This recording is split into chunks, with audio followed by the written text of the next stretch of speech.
সাড়ে 18 কিলো বল, 18.5 kilo. 18.5 kilo বিয়ল Chakdah মাছ বাজার। দুজন মিলে কাটিং করছে, দুজন মিলে 18.5 কিলো ওজন। আরে দাদারু নে একটু, দুজন মিলে এটা না দাদারুকে নে। আজকে খেতে হলে চলে আসতে হবে চাকদা মাছ বাজার। বিশ্বাস করতে আপনার সেরা বল এটা আজকে top বল। সেরা মানে টপ বল, টপ 18.5 কিলো ওজন।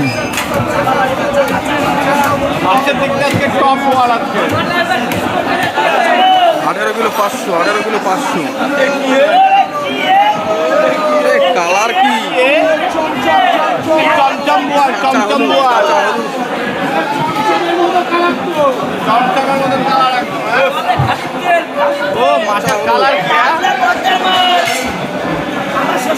কত করে দাম, কত করে? 600 টাকা কিলো। কালার কি? বল। আজকে শুক্রবারের বাজার, খেতে হলে চলে আসতে হবে বিশ্বাস করতে আপনার চাকদা মাছ বাজার। হ্যাঁ, আজকে শুক্রবারের বাজার। এখনই আসলে পাবেন, নাহলে 1 ঘন্টার মধ্যে বিক্রি হয়ে যাবে।